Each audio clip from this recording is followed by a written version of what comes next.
बावनकुळेला ticket द्या गडकरी म्हणाले, बावनकुळेला ticket द्या फडणवीस म्हणाले. थांबा ना 2 मिनिटं, माझी लिंक तुटते. तुम्ही मदत बोलले तर माझ्या डोक्यातलं सरगुड उडून जात. आता हनुमान चालीसा इथं विठ्ठल रुक्मिणीचं मंदिर मनाचं हनुमान चालीसा म्हणतो ना सगळं. थांबा ना 2 मिनिटं थांबा. जयंत पाटील साहेब येईपर्यंत मी खिंड लढवतो. ते मला दिसले तिथं की मी इथं थांबलो. समजा ते किती वाजता येऊ देत. आता पुढच्या 4 सभा आहे. बरं झालं ते चॉपर आहे आमच्यासोबत, म्हणजे आम्हाला तिथं हे होते. पण ट्रेस किती आहे, टेन्शन किती आहे, लोक वेगळे वेगळे पक्ष सोडून जात आहेत, अनेक लोक पैशावर भाडतायत. काल मला एकाने फोन केला, विचारलं 50,000 रुपये पाठवले म्हणले, 2000च्या 25 नोटा, काय करू म्हटलं घेऊन टाक. पैसे हायगेनी करायची, पैसे घ्यायची घेऊन देत असतील तर घ्यायला काय हरकत आहे. मला एकाने विचारलं का, म्हटलं 4 वर्ष या चोट्ट्यांनी या शेतकऱ्याचं पाकिट मारून डिझेलचे भाव वाढवले, पेट्रोलचे भाव वाढवले, गॅसचे भाव वाढवले, ऊसाचे कमी केले, कापसाचे कमी केले, सोयाबीनचे कमी केले. पैसे त्यांनी मारले ना. आता 4 वर्षानंतर आपल्याला दिवाळ्यात 4ही अंधारात गेल्या. हे 5वी जर चांगली फटाक्यात उजेडात साजरी होत असेल, 50,000 घ्या. बिलकुल ते देत असतील तर घ्या, 50,000 घ्या. पैसा त्यांच्याकडे आहे, आपल्याकडे काही नाही. राष्ट्रवादी काँग्रेसकडे इमानदार लोक तेवढी आहेत बाबा पवार साहेबांसोबत. 80 वर्षाचे तरुण तुमच्यासारखे इमानदार लोक अजूनही आहेत.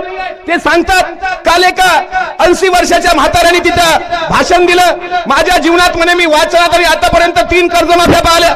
पहिली कर्जमाफी जगद्गुरु संत तुकाराम महाराजांनी इंद्रायणीमध्ये कर्ज रोखे बुडवली. शेतकऱ्यांना पहिली कर्जमाफी देणार पहिली बँक म्हणजे जगद्गुरु तुकाराम महाराज. राज्याभिषेकानंतर शिवाजी महाराजांनी शेतकऱ्यांचा शेतसरांनी कर्ज माफ केलं. ही दुसरी बँक म्हणजे शिवाजी महाराज. आणि 21,000 कोटी रुपयाची 2007 ला आय थिंक, सॉरी 2000 किती 2009 ला. कारण हे बघा कॅमेरे आपल्या समोर आहेत, तेवढंच धरतात तेवढं. मी मगा फुटाने का नाही खाल्ले. आता काल जामोदला होतो त्या 40 गावला, ते काजूची प्लेट आणली आम्ही, काजूला धक्काही नाही लावला. पत्रकारांनी तेवढंच घेतलं आणि टाकलं. राष्ट्रवादीचे नेते दुष्काळात काजू खाऊन दुष्काळाची चर्चा करताना म्हणलं काजू खाल्ला पण नाही. आता फुटाने खाल्ले असते तर तेवढंच रेकॉर्डिंग झालं असतं.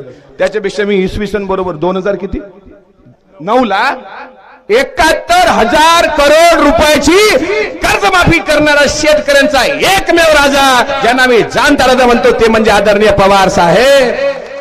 दुसऱ्याच्या नावापुढे आताच्या काळात या लोकशाहीमध्ये जाणता राजा हा शब्द शोभत नाही. तो फक्त पवार साहेबांच्या शोभतो. वय वर्ष 80, पाठीचा त्रास आहे, गळ्याचा त्रास आहे, जिभेची सर्जरी झालेली आहे, तरी सुद्धा दसऱ्याच्या दिवसापासून घराच्या बाहेर आहेत. का? हा महाराष्ट्र या सैतानी पेशव्यांच्या हाती मला जाऊ द्यायचा नाही. इथं 18 पगड जातीचं राज्य आलं पाहिजे. पैसा घेऊन येतील. गुजरात मेल मधले करोड रुपये काल पकडले. पैसा येणार, बिलकुल घ्या. 10,000चे कपडे आणा, 10,000चे फटाके आणा. फटाके 24 तारखेसाठी आणा. 10,000चे कपडे, फटाके, अनारसे, चकल्या, मोती साबण, अत्तर, टकाटक दिवाळी साजरी करा. आणि 21 तारखेला राष्ट्रवादी काँग्रेस पक्षाचं दत्तामामा भरण्याचं घड्याळाचं बटनच दाबा. एवढं जरी केलं तरी भरपूर आहे. प्रामाणिक लोक आहेत फक्त तुमच्यासोबत. मनसेची लोक आली, वडार समाजाची लोक आली, माझ्या लहुजी शक्ती सेनेची लोक आली. त्या मातंग समाज बांधवांना किती भुलवलं हो मुख्यमंत्र्यांनी. लहुजी साळवेंसाठी 5 एकर जागा, लहुजींचं आंतरराष्ट्रीय स्मारक करू. नंतर अण्णाभाऊ साठेंचा चित्रपट काढू. 100 कोटी रुपये शताब्दी वर्ष आहे तर देऊ. तिकीटही आलं नाही. चित्रपट तर अण्णाभाऊ साठे ज्यावेळी स्वतः जिवंत होते त्यावेळी त्यांनी 17 चित्रपट काढले. तुम्हाला काढायची काही गरज नाही. आणि अण्णाभाऊ लई हुशार साहित्यिक होते. त्यांनी चिखलातील कमळ कादंबरी लिहिली. चिखलातील कमळ म्हणजे ज्याच्या डोक्यात चिखल असतं त्याच्याच डोक्यात कमळ उगवतं. लक्षात ठेवा. यांनी अजून शिवाजी महाराजांचं स्मारक बांधलं नाही, बाबासाहेब आंबेडकरांचं स्मारक बांधलं नाही, कुठल्याही तीर्थक्षेत्राला विकास निधी दिला नाही. विठ्ठलाबद्दल तर एवढा रोष आहे यांच्या मनात. पंढरीच्या पांडुरंगाचं मंदिर बदललं ना पडव्यांनी, दुसरं मंदिर त्या ठिकाणी मकरे साहेब उभं केलं. मी माहिती घेतली, मुख्यमंत्र्यांचं कुळदैवत या भागामध्ये आहे नरसिंगपूर, बरोबर. नरसिंगपूरला 1000 लोकसंख्या आहे आणि त्या नरसिंगपूरमध्ये 280 कोटी 70 लाखचा निधी मुख्यमंत्र्यांनी तिकडे वळवला. तिथं कोणाचं मन, पण आमचं दैवत आम्ही सगळी लोक हे आम्ही विचारलं पाहिजे की शेतकऱ्याची कर्जमाफी का नाही. मंदिरं ही सुद्धा आपली अस्मिता आहे, मंदिर झाले पाहिजे, त्याबद्दल दुमत नाही. राम मंदिर ही अस्मिता आहे, आपली ही अस्मिता आहे. पण शेतकरी, शिवसेनेवाले म्हणतात आमची युती धर्मासाठी आहे, भाजपवाले म्हणतात आमची युती धर्मासाठी आहे. काँग्रेस आणि राष्ट्रवादीची युती ही माणसं जगवण्यासाठी आहे. ही माणसं जगली पाहिजे तर देवालाही आनंद होईल. मुख्यमंत्र्यांनी सगळीकडे निधी द्यावा तर इकडेही निधी द्यावा, शेतकऱ्यांनाही निधी द्यावा. पण शिवस्मारकामध्ये 10,000 कोटीचा घोटाळा, चिक्की घोटाळा, गिरीश बापटाचा तूरदाळ घोटाळा, ह्याची साधी चौकशी होत नाही.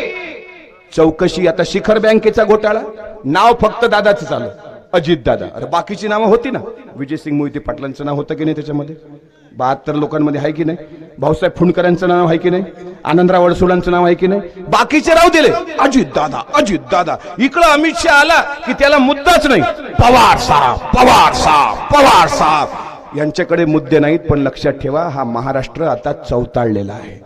आता जर परत या महाराष्ट्राच्या मानीला नख लावायचं काम केलं तर इथल्या महाराष्ट्रातला तमाम युवक हा सर्वात जास्त पेटलेला आहे. तो तुम्हाला 21 तारखेला तुमची जागा दाखवेल. बरं 21 ला निवडणुका, निकाल कधी असायला पाहिजे? 22 ला, कारण ईव्हीएम वर आहेत. ईव्हीएम ला विरोध केला राज ठाकरे साहेबांनी तर त्यांना सुद्धा ईडीची चौकशी लावली. 21 तारखेला निवडणुका, निकाल 22 ला असायला पाहिजे. निकाल कधी आहे? 24 ला. निवडणुका कधी ठेवल्या? दिवाळीच्या वेळेस. 21 ला धनत्रयोदशी आहे, 2-3 दिवसानंतर दिवाळी आहे. आणि मग भाऊबीज येते, भाऊबीजेला आपले बहीण म्हणते इला पिला टळू दे, बळीचं राज्य येऊ दे. हे बळीचं राज्य आणण्याकरता, ते इला पिला टाळण्याकरता हा पैसा जरी येत असेल, पैसा घ्या पण मत द्या राष्ट्रवादी काँग्रेसला. कारण ही तुमच्या पुढच्या पिढ्यांच्या अस्मितेची निवडणूक आहे. तुमच्या पुढच्या पिढ्या चांगल्या जगाव्यात. शेतकरी म्हणून शपथनामा बघा राष्ट्रवादी काँग्रेस आणि काँग्रेस पक्षाचा. जर राष्ट्रवादी काँग्रेस पक्षाचं सरकार आणलं तर अजितदादांचा शब्द आहे. आणि अजितदादांचा शब्द काय असतो हे दत्तमामांना विचारा. त्यांनी परवा केली नाही कोण कुठं जातं, पण इथं दत्तमामांनाच तिकीट दिलं, हे लक्षात घ्या. आमचे नेते बीजेपींनी संपवले. इकडून तिकडून एक पडळकर नावाचे नेते आमचे मित्र आहेत चांगले आले होते, त्यांना बरोबर कुठे पाठवलं? तुमच्या बाजूला, बारामतीला. आणि मुख्यमंत्री काय म्हणतात? आमचे वाघ गेले सिंहाच्या जंगलात. आता तिथं सिंह आहेत, तिथं कसं जमणार आहे बरं मला सांगा बरं. त्यांनी दिलेली बिरोबाची शपथ विसरू नका.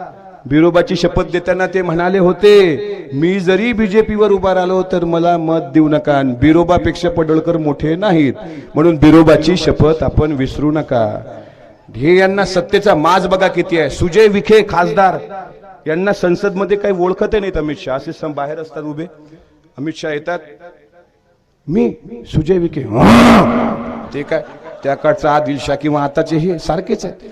आता 2000 रुपये ज्यांनी ज्यांनी घेतले म्हणतात मोदीचे ते परत द्या. शेतकऱ्याची पोरं चिडले, 2000चा चेक परत दिला आणि आणखी म्हणले हे 500 वर घे. पण आम्ही तरीही बीजेपीला मतदान करणार नाही. आता बीजेपीला मतदान करणं म्हणजे महाराष्ट्रातले सगळे उद्योग गुजरातमध्ये गेलेले आहेत. हातमाग उद्योग हा मुंबई मधला होता, तो उद्योग सुरतला हलवला. महाराष्ट्राची राजधानी मुंबई सुद्धा हळूहळू हलवण्याचा घाट यांनी मुंबई गुजरातमध्ये नेण्याचा प्रयत्न केलेला आहे. म्हणून अमित शहानी आम्हाला शिकवू नये, पवार साहेबने क्या किया. ही महाराष्ट्राची भूमी आहे. भाकर चटणी खाऊन तलवारी फिरवणारा महाराष्ट्र आहे. ढोकळा खाऊन गरबा खेळणारा महाराष्ट्र नाही. ते ढोकळे तिकडे ठेवा. ही आमची महाराष्ट्राची अस्मिता आहे. सुरतच्या जोरावर तुम्ही त्या ठिकाणी राजकारण करता. तुमची आर्थिक शहर सुरत आहे. छत्रपती शिवरायांनी सुरतवर सुद्धा स्वारी केली होती, शंभूराजांनी स्वारी केली होती.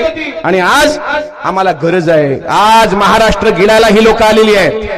काल परवा इतिहास जर वाचला असेल, शिवाजी महाराजांसोबतचे वतनदार त्यांना सोडून गेलेले, मुदोळचे बाजी घोरपडे गेले, उतरावरीचे खंडोजी खोपडे गेले, मोठे मोठे सरदार गेले विजापूरच्या आदिलशाह सोबत. तशीच वेळ आता आहे. पवार साहेबांचे मोठे मोठे सरदार सोडून गेले. छत्रपती शिवाजी महाराजांनी मग कोणाच्या भरोश्यावर स्वराज्य निर्माण केलं? फक्त जातीचं केलं का? नाही. शिवाजी महाराजांना जातीच्या बंधनात अडकवू नका. छत्रपती शिवाजी राजांसोबत जिवाजी महाले होते जे नाभिक आहेत, शिवाजी काशीद होते जे म्हणायचे मी मेलो तर चालन पण माझा राजा जगला पाहिजे. मुदोळचे घोरपडे गेले पण शिवाजी काशीदाला वाटलं. मदारी मेहतर होते, नूर खान बेग होते, इब्राहिम खान होता, संभाजी कावजी कोंडाळकर होते, हिरोजी इंदलकर होते, धनगर होते, माडी होते, तेली होते, कोष्टी होते, वडार होते, मातंग होते, 18 पगड जाती. त्यांना वाटत होतं आम्ही मेलो तरी चालेल पण आमचा राजा जगावा, म्हणून छत्रपती शिवाजी राजांचं स्वराज्य निर्माण झालं. तीच परिस्थिती महाराष्ट्रामध्ये आहे. इथल्या सर्वसामान्य लोकांना वाटतं यांच्या दंडुकेशाहीला घाबरून जायचं कारण नाही. कसला माज यांना घाबरता? नाव कशाला घेता फुलेंचं? जर यांना घाबरत असाल तर, पेशव्यांना जर घाबरत असाल तुम्ही, तर महात्मा ज्योतिराव फुलेंचं नाव घ्यायचा तुम्हाला अधिकार नाही. 70 साल में क्या किया कांग्रेस ने पूछते हो? 70 साल में 20 साल तक तो आपकी सियासत थी ना. 5 साल तक अटल बिहारी सरकार थी, 6 साल तक अटल बिहारी सरकार थी, 5 साल तक नरेंद्र मोदी की सरकार थी, देवेगौड़ा की सरकार थी, चलो चौधरी चरण सिंह की सरकार थी, इनकी 11 साल, वो 9 साल, 20 साल तक तो आपकी की सरकार थी. अमित शाह जी 20 साल में आपने क्या किया ये बताओ, 50 साल में हमने क्या किया ये हम बताते हैं. 20 साल में तुमने क्या नहीं किया. 70 वर्षात भारतीय राज्यघटना जाळण्याचं पाप कधी काँग्रेसच्या काळात झालेलं नाही, पण या बीजेपीच्या काळात यांनी भारतीय राज्यघटना जाळली. मुक्का मोर्चा म्हणून टिंगल केली, आरक्षणाचे तसेच वाभाडे काढले, मराठा आरक्षणाचे स्वतःच बॅनर लावले. एकामेकाच्या तोंडात पेढा घालताना, अमित शहाच्या तोंडात, मोदींच्या तोंडात, मुनगंटीवारांच्या तोंडात पेढा घालताना आम्ही मराठा समाजाला आरक्षण दिलं. आरक्षण अजूनही त्यांनी अडकवून ठेवलं. मला सांगा, कास्ट व्हॅलिडिटीसाठी 1967 पासून डॉक्युमेंट मागितले. यांनी सांगितलं होतं मराठा आरक्षणाच्या आंदोलकांवरील गुन्हे परत घेणार, घेतल्या गेले का? नाही. धनगर आरक्षणाचं तसंच गाजर दाखवलं, मग गाजराचा उल्लेख या ठिकाणी झाला. धनगर आरक्षण, लिंगायत आरक्षण, या आरक्षणाचे सुद्धा यांनी वाभाडे काढले. या ठिकाणी प्रदेशाध्यक्ष राष्ट्रवादीचे आदरणीय जयंत पाटील साहेब आलेले आहेत. आपण सर्वांनी जोरदार टाळ्या वाजवून त्यांचं या ठिकाणी स्वागत करूया. आणि आपल्याला मी विनंती करतो, पुढच्या सभा असल्यामुळं मी माझी रजा घेतो, थेट साहेबांना विनंती करतो की आपण हा माईक घ्यावा आणि या सभेला संबोधित करावं. परत एकदा 21 ला निवडणूक, 24 ला निकाल आहे. एकदा राष्ट्रवादी काँग्रेस पक्षाचा इतक्या वेळचं प्रबोधन ऐकून कोणाला वाटतं बीजेपीचं दळभद्रे सरकार जावं आणि राष्ट्रवादी काँग्रेसचं सरकार यावं? 1 मिनिट हातवर करा बरं जरा. मी इथंच निवडणूक घेतो. मंदिरातल्या काही लोकांना वाटत नाही बरं, मी म्हणून राहिलो, सावलीत कोण बसू नये मागापासून. दत्ता मामा इकडे बघा तुम्ही मंदिरात, तुम्हाला वाटलं विठ्ठल रुक्मिणी मंदिरातले आपलेच आहे, फक्त त्यांचा आपल्याला बाहेरून पाठिंबा आहे, मात्र आपलेच. मी घाबरलो होतो, म्हणलं बीजेपी वालेच होय. अजिबात घाबरू नका, सगळे आपलेच आहेत. एकदा परत निवडणूक घेतो. कोणाला वाटतं हात वर करा बरं. हा, आता ज्याचे हात खाली असतील समजून जातो बीजेपीच्या गोटातला आहे. दाखवले तुम्हाला? हम आईने है दिखाएंगे दाग चेहरे के, जिन्हें बुरा लगे वो सामने से हट जाए. धन्यवाद. आणि जाताना 20 वर्षापासून राजकारण करणाऱ्यांनी, पक्ष सोडणाऱ्यांना एक सांगून जातो. दत्ता मामा लक्ष देऊ नाही का? एक सांगून जातो, माना कि तू शेर है अपनी जंगल का, माना कि तू शेर है अपनी जंगल का, हम वो शिकारी है जो तुझे तेरे ही जंगल में आके ठोक देंगे. धन्यवाद. धन्यवाद. या ठिकाणी एक आठवण करू देऊ इच्छितो. हे उजनी गाव आहे, पूर्वी भीमा नदीच्या काठी होतं. एक दुग्ध शर्करा योग आहे. मी विद्यार्थी असताना साहेबांचे वडील या ठिकाणी राजाराम पापोडा आले आणि आज यांचे पाय लागले. ते आम्ही भाग्य समजतो की या पिता पुत्रांचा आम्ही आमच्या गावाला पाय लागले. धन्यवाद.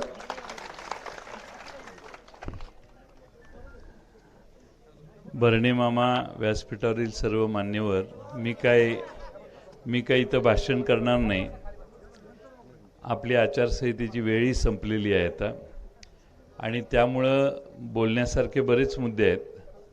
बोलण्याची इच्छाही फार आहे, पण एवढा विलंब झालेला आहे आणि आपल्या आचारसंहितेची मर्यादा आत्ताच संपते 1-5 मिनिटांनी. त्यामुळे मी जास्त भाषण न करता आपल्या सगळ्यांना नमस्कार करतो.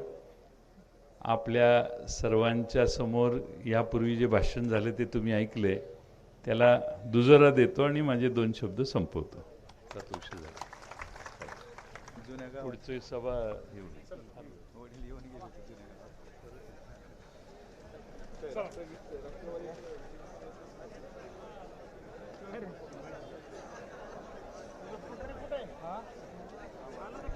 आज या ठिकाणी एवढ्या मोठ्या संख्येने राष्ट्रवादी काँग्रेस आणि सर्व पक्षाचे नेते कार्यकर्ते हजर राहिले. आपण सर्वजण या ठिकाणी बहुसंख्येने तालुक्यातील या पक्षावर या आघाडीवर प्रेम करणारे सर्व मतदार बंधू हजर राहिले. त्यांचं पळसदेवकरांच्या वतीने मी जाहीर आभार मानतो. धन्यवाद.